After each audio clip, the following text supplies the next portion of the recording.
Hi everyone, welcome back to another SimplePlanes video. In this video, I'll be showing you how to make a basic autopilot. So, let's get started.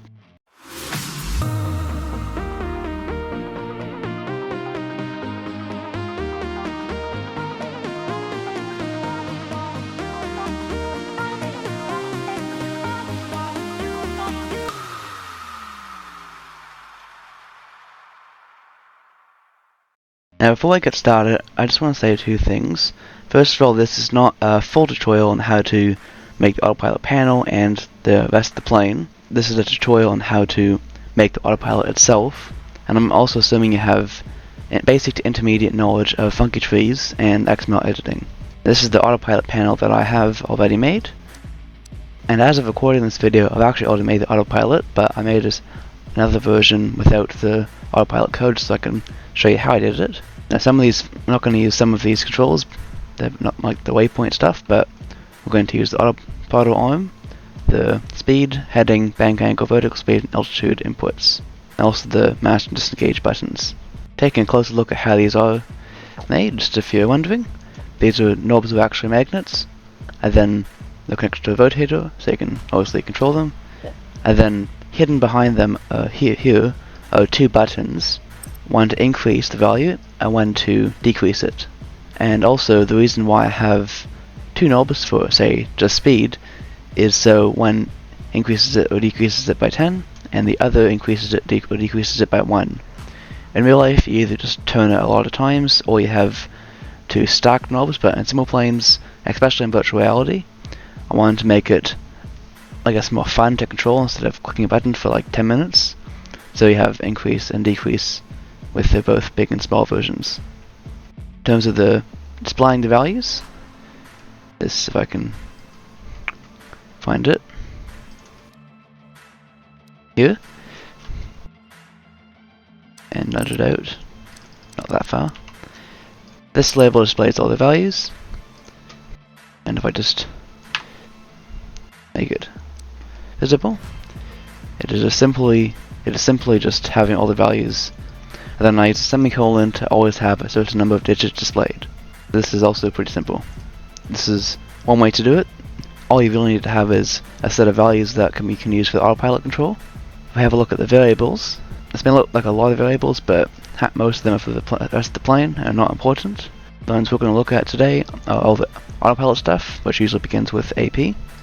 So this value here is the one for the altitude. This is the target altitude, and then I set it to 2000 to start off with. If time less than 1, this just makes it more realistic, so you wouldn't have 0 as the altitude. And then I also clamp it between 0 and 50,000. And then what these two variables are the variable itself, so self preferences. And then these two are the actual adjusters. So adjust B is the increase and decrease by 10. And then S is small, so big and small. And then this is the increase and decrease by, well, actually 100 and 1000, but for say speed, you want it to for heading, you want to change it in increments of 1, but for altitude it is increments of 100. And in the buttons themselves, if we have a look at them in altitude 1, the output value of these buttons is plus and minus 1000 for the big increase and decrease, and then for the small increase and decrease it is 100. Now if you know a bit about funky trees and buttons, you may also want to know why I didn't just use one variable for both big and small increase and decrease, because I can just have different output values. That is because I wanted to have each of the knobs individually turn, and I can't really figure out which knob I pressed if I just have one variable, so I have one for increasing, I have one for adjusting in bigger amounts and one for adjusting in small amounts. The rotators themselves are also simple code, they just have a small range of motion, and then this is just the variable, which is this variable here, and it's also just like the altitude value, just itself plus the button output, and then I divide it by 100 just to make it smaller. Then I set the button's output to 0, both big and small. The button also have an output value of once, so you press it once, and then hit for one single physics tick, it has its output value set. And in game this has the expected behavior. You click stuff, and the knobs rotate and the value changes. Same for the rest of them. Now, as well as the values, you also have the autopilot controls, those being the autopilot master, then the altitude, heading, and speed inputs, and then the autothrottle arm. You don't actually need to have the autothrottle to actually have the speed autopilot. I decided this to add a bit more realism to my control panel, whereas you can just have a button that turns it on or off. Or for that matter, you can just have one button that turns the whole thing on and off.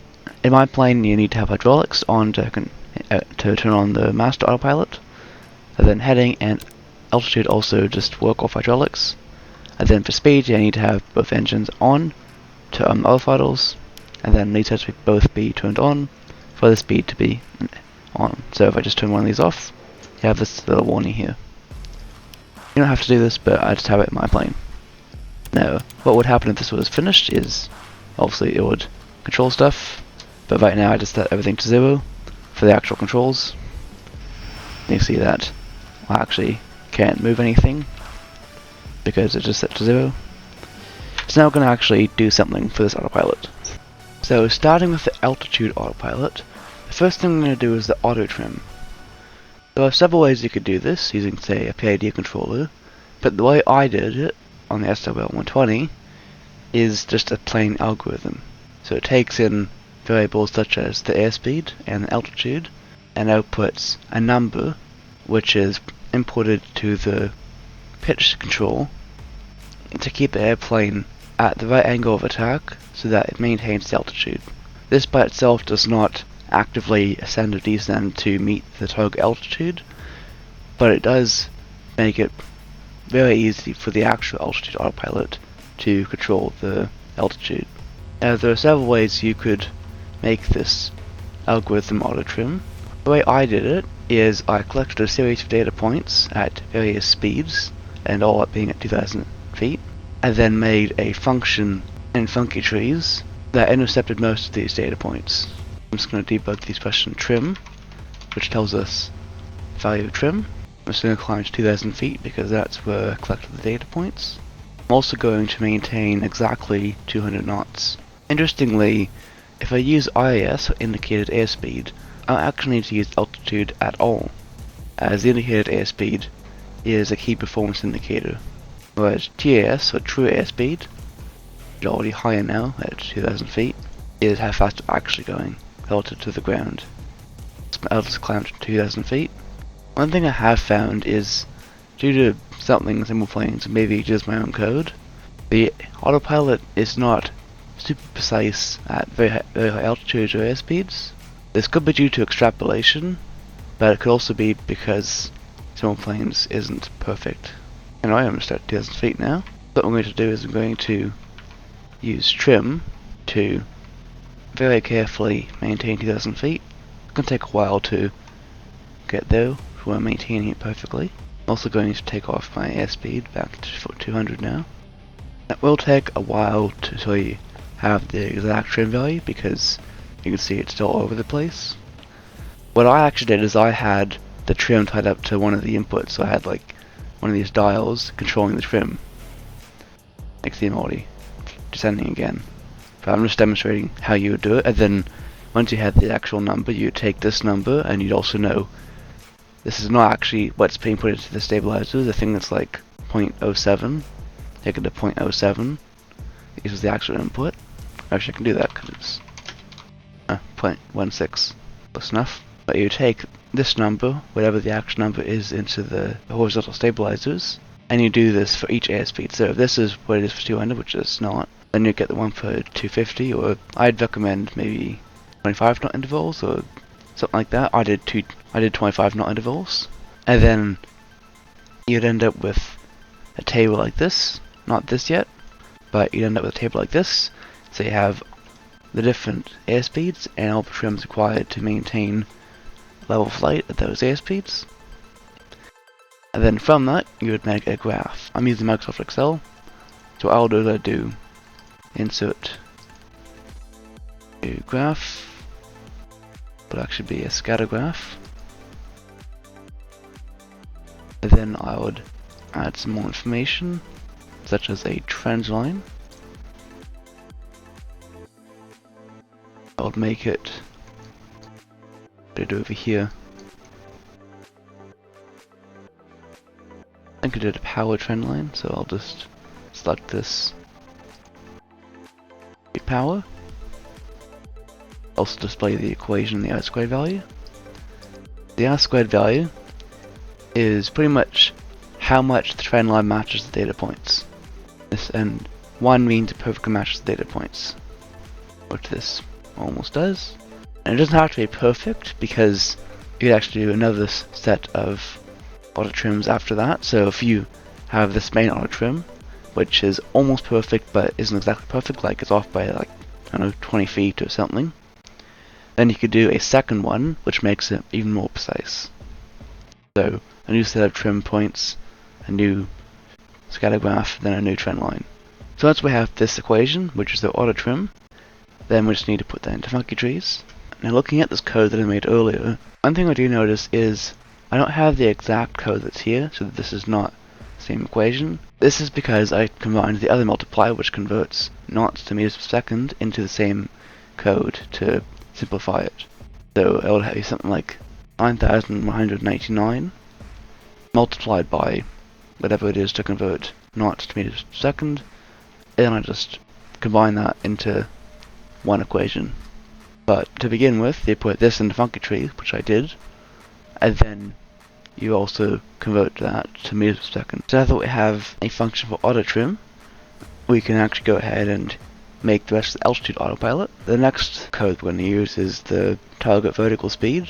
Now I'll explain others too in a bit, but I'm just going to use the one for now. Now it is a pretty long code. It doesn't have to be that complex, I just made it that complex because it's a bit smoother when you're using it. But essentially, the target vertical speed, or ideal vertical speed, is what vertical speed you want to reach. So let's say you're at 6,000 feet and you want to descend to 4,000 feet. The target vertical speed, or ideal vertical speed, would decrease to 1,000, or whatever you set your vertical speed dial to. And then as you approach 4,000 feet, say a few hundred feet above that, it will start to decrease, and so the plane will start to level off. I also added in my own code a little bit more smoothing, so it doesn't just jump to 1,000 feet when you set to 4,000 feet. It slowly increases or decreases to negative 1,000 feet, and then also slowly levels off.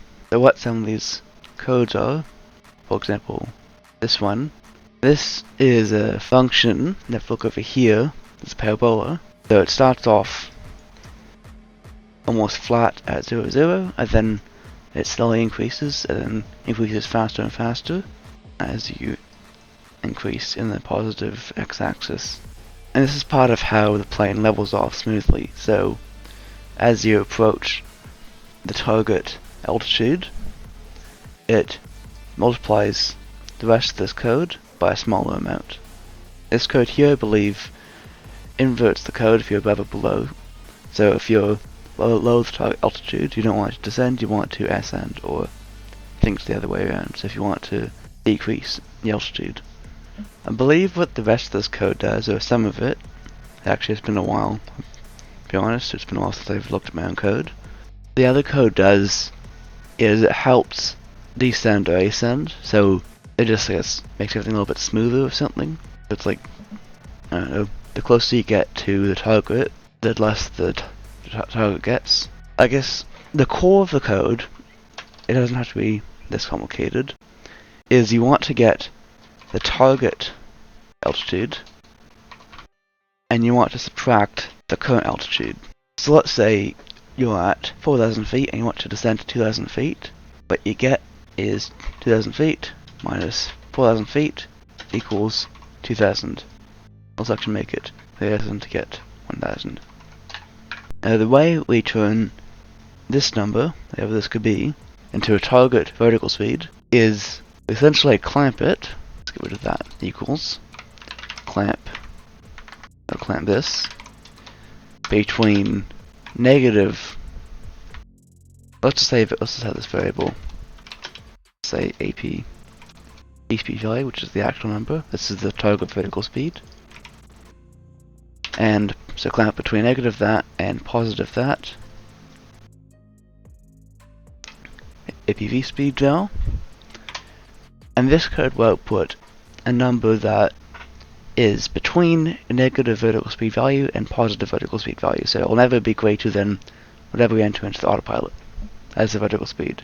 We can also multiply this, so let's just say we multiply this by,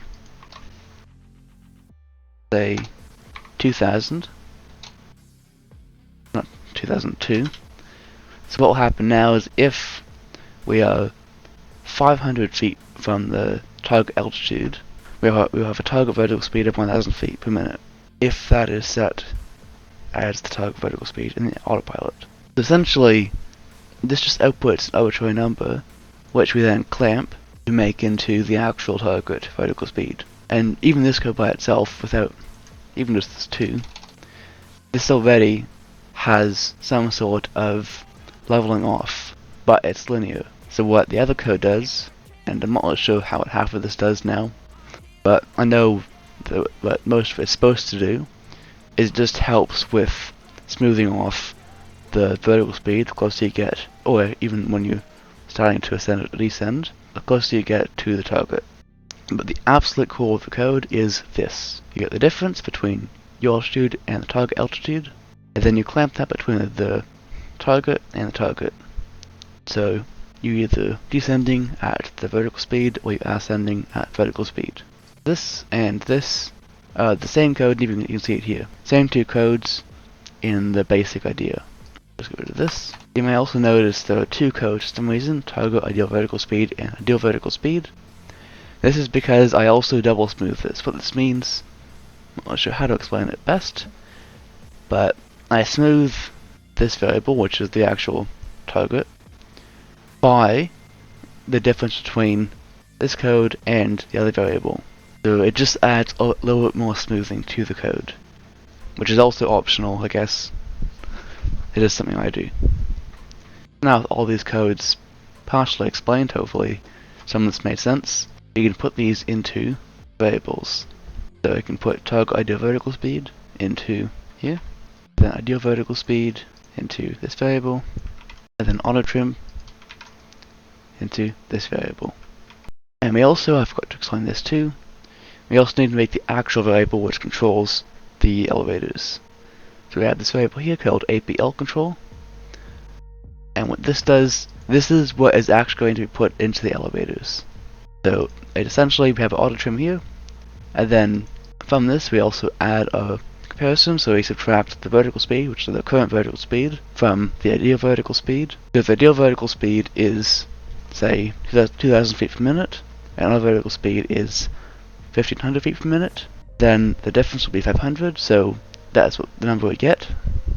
And then we just multiply this by a really small number. Now we have just an arbitrary number which is part of the input. And then we apparently clamp that between -3 and 0.3. I'm not sure why, but it's just what we do. And then we add that to the auto trim, and then just another clamp to make it between -1 and 1. So we're not trying to do a lot of elevator pitch command. Some of this is kind of unique to the SWL120, but there are some cool concepts here, at least for my use of the autopilot. So we just copy this variable as well, and put it in alt control. We can then reload our file. I'm just going to skip to final approach. Then altitude autopilot should work. It does.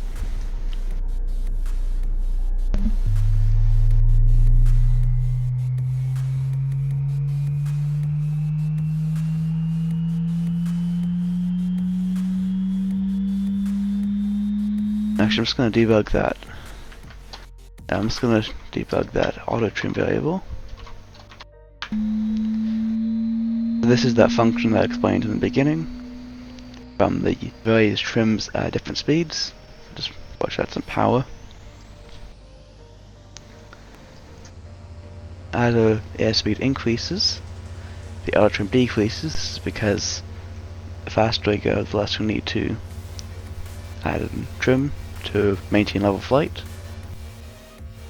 And while it's not 100% perfect, it does do a pretty good job, and if you ignore this, you can't really see anything on the PFD. It does a pretty good job of maintaining the target altitude. And I'm just gonna debug vertical speed. Let's say set this to, I don't know, made a number like 1800. If I go to climb, vertical speed slowly increases to approximately 1800. And if you ignore these random values, you can see on the display, rounded off to 100, it is 1800.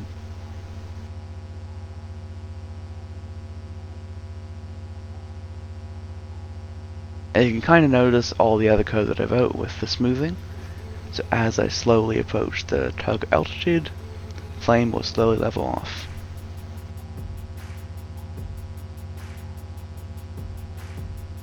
That is the altitude autopilot, but now we need to make two other ones, the heading and the speed.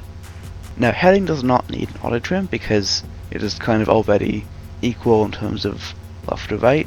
So it's not like I have an auto roll, say the left or something. The plane's already equally easy to turn left to right. So what I would do, which is what I appear to have done in my code, is I subtract the heading from the heading value, and this repeat stuff is just to convert, say, negative 180 to 180 to just 360. And this gets me simply the difference between the current heading and the target heading. I just add some other code to, say, double the outputted number, and then I just clamp that between negative basically bank angle value and then positive bank angle value. This is because on my autopilot I can adjust the bank angle value, but on, say, the SOL10's autopilot, which I do not have here right now, I would have, I think, just negative 25 and then positive 25. So to sum up, get the difference between the target heading and the current heading, and then clamp that between negative and positive, whatever bank angle values you want it to be the maximum. And then just like the ideal vertical speed, I use my double smooth, so to smooth this variable by the difference between itself and the actual variable. This is also optional, it's not a key part, but I just do it to add a little bit more smoothness. And then with this variable, you just subtract this from the roll angle, which gets the input into the ailerons. And then clamp it between negative 1 and 1, so you're not trying to over-rotate them. I also divide it by 50 to make it a smaller number. So if we put in all of these codes into the autopilot, you can see that the plane will now fly to the target heading. It does have a bit of overshoot, so it goes past it by a few degrees and then falls back. But I would say that's, I guess, acceptable. I do want to improve that. Actually, we can do that. So one way we can do that is by, I believe, decreasing this number. Let's set this to, let's do 1 for now. The 1 does seem to be rolling a little bit slower, but probably just how it is. Yep, I think that was it. So it starts leveling off further away from the target heading. Let's just double check that. So we set the bank angle to the highest value and increase the speed to some high number. Let's just set the heading to some other value to the left. Reach our highest possible bank angle value. And then 35 degrees away from the target heading, we start leveling off. Now I do believe we are leveling off a bit too early, so we could increase this variable to, not the variable, the number, to say 1.5. Let's just check this, let's increase this value to 35, and then attempt to roll to, I don't know, 40. This allows us to reach a maximum possible bank angle. It is a bit of overshoot, and actually we are pretty slow since the engines haven't turned on yet. Then attempt to roll. Yeah, it's much better. So 1.5 as opposed to 2 is what I'll be using from now on. So now with the heading autopilot done, and the altitude one, we can look at the speed. Now the speed autopilot, just get rid of those ones, is kind of like the altitude autopilot, in that it needs an auto trim. I'll just debug this airspeed. This allows me to precisely know how fast we're going. And I'll debug throttle. And what I'll do, and I've already done this before, is say I want it to be at, actually I need to convert this to knots, and I found that the number is is times this, so that's the speed in knots. So I'll start with say 200 knots, then what I'll do is I'll just keep adjusting throttle, take some time. This seems to be good enough, it's not perfect but it'll do. And I take this number and I put that into my code here, and then I do this for various increments. So here I did it in 10 knots increments from 200 to 350, and I would say yeah, I'll do this for the minimum and maximum airspeeds that your plane can fly at. So if you have like a fighter craft that can go very fast, then do it from, I don't know, 200 to like whatever it does, like 700 or something. You could also decrease the increments because you just need enough data points to get the right equation. Then just like we did with the altitude autopilot, we make a scatter graph of these data points and then add a equation. Here I seem to have chosen a polynomial, I think the second order polynomial, and we can also see that our squared value is pretty much 1. This is a very accurate equation. And you can see here is that same polynomial in the code. And also it's important to make sure you have the units right, so that you're converting knots to meters per second or meters per second to knots. There's also another equation here. This is because obviously since we're controlling speed, as you ascend or descend, say climb, your vertical speed will increase or decrease. So what you need to also do is adjust the throttle value so you're still maintaining your target speed as you're climbing or descending. And I believe what this is just, I'm not sure why I didn't do it for the other ones, but because I can extrapolate it, because it's linear, is I get the adjustments required to trim. For example, instead of 50% throttle I need, 34% throttle or something else, and then I just put these onto a graph and then make an equation. This one is a simple linear equation. Then I combine those two into this auto trim. This auto trim is then part of the actual speed control variable, which is pretty simple actually. It appears to be just the auto trim plus essentially the difference between the current airspeed and the target airspeed, with a few just random numbers done to it to make it smaller or something.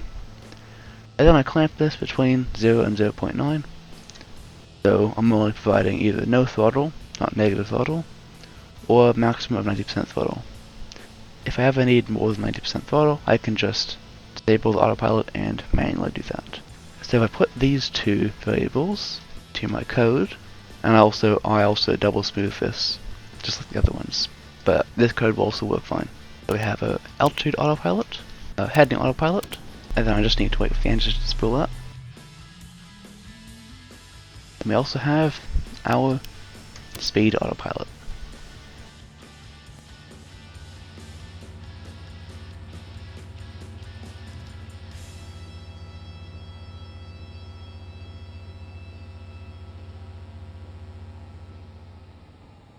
So as we approach the target, we slowly remove power until we are reach the target speed. Now one thing I should note is it's not perfect right now. So even with all that fancy code, it's still off by 2 knots, even though I have the right throttle value to maintain 200. This is because the equation itself is just slightly inaccurate. Because it has to pass through all data points, it can't perfectly match each one. Now the easiest way I would fix this with is a second auto trim. Same for the altitude, so if I'm at, well I'm not going to climb to it now, but if I was at say 30,000 feet, I'll be off by like not just 2 feet, which is fine, it'll be off by like 10 or 20 or something like that. And this will also be off by a little bit more, like 190, say 6 knots or something. But it does do a pretty good job of maintaining the inputted parameters, especially the heading autopilot. Anyway, with the autopilot done, that is the end of this video. Hopefully you were able to learn something. So I hope you enjoyed. Make sure to like, comment, and subscribe, and I'll see you in my next video. Bye!